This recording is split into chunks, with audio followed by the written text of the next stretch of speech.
Olá, sejam bem-vindos à História das Histórias. Eu sou o João Paulo Sacadura. Mais uma vez estou com Alberto Correia, que sabe contar tão bem estas histórias e sabe levantar estas curiosidades sobre a Beira Alta, sobre Viseu em particular.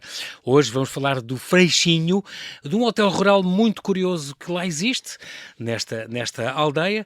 Um hotel que é guardião, no fundo, é uma homenagem a uma pré-existência, tem belíssimas e velhas memórias.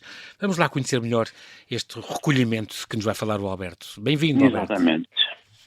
Hoje falaremos da história de uma casa de religião fundada nos finais do século XVII em Freixinho, aldeia hoje pertencente ao concelho beiraltino de Sernancelho. A fundação da casa, com a designação Recolhimento de Santa Teresa de Jesus, foi ali fundada por um abastado sacerdote, benemérito local, e terá aberto as suas portas no ano de 1690, acolhendo ali as primeiras mulheres que desejavam viver uma vida recolhida, entregues à oração e ao trabalho, mas não cumprindo votos, como acontecia nos mosteiros e nos conventos. As senhoras que ali se recolhiam eram designadas recolhidas, e a superiora da casa levava o título de regente e não de madre, como nessas outras casas. A entrada processava-se já em idade adulta e deveriam cumprir-se certas formalidades que quase as assemelhava a freiras que não eram. Admitiam-se também, desde criança, raparigas como educandas. As recolhidas entravam apenas depois da aceitação da regente, com a aprovação do bispo da diocese de Lamego, e tinham de cumprir determinadas obrigações, entre elas o pagamento de um dote em numerário relativamente abonado, porque lhes haveria de garantir a presença na casa durante muitos anos. No ato da entrada e no ato dito da profissão, passado um ano, elas próprias ou a família tinham que pagar 2 almoços festivos à comunidade, que integrava um número máximo de 25 recolhidas, e tinham de pagar propinas às velhas recolhidas e aos servidores do recolhimento, criadas e criados, ao padre confessor e ao procurador que cuidava das rendas das propriedades que o recolhimento possuía e eram cultivadas por rendeiros e por caseiros, as mais próximas da casa. A organização do casario de um recolhimento, e houve muitos em Portugal, lembra a arquitetura dos mosteiros e dos conventos.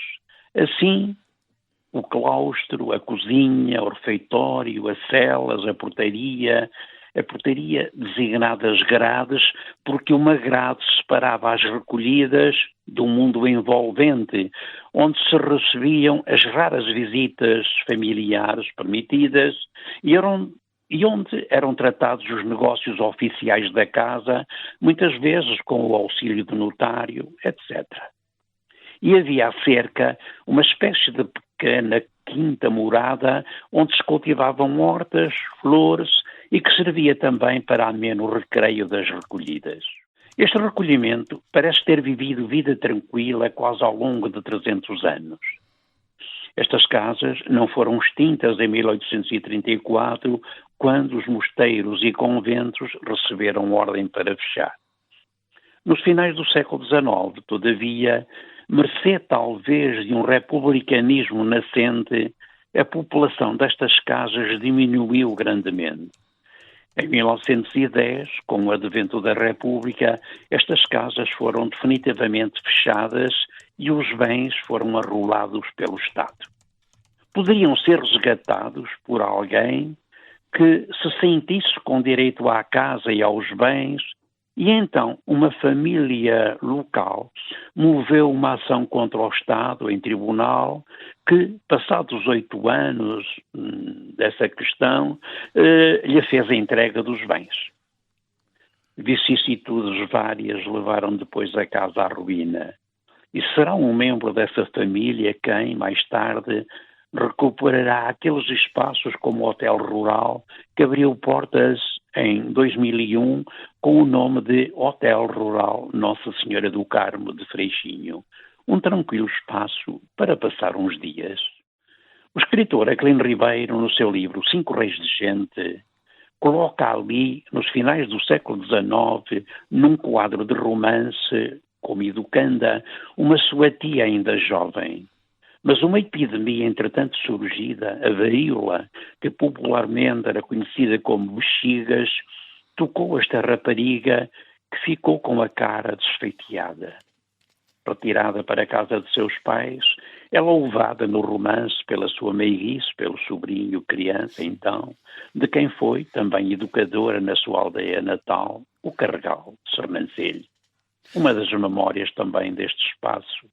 Exatamente. Agora o hotel. Exatamente, um hotel que vale a pena conhecer e que também que tem associado esta história muito bonita do Aquilino Ribeiro. Afinal, sobre este sítio onde existiu este recolhimento que, Alberto, durou 300 anos, ainda foi bastante tempo. Exatamente, durou 300 anos. Uhum. E sim está contada mais uma história das histórias, desta história deste hotel rural do Freixinho, que tem afinal esta memória grande para trás. Estamos conversados por hoje, Alberto Correia. Bem-aja, até amanhã. Até amanhã.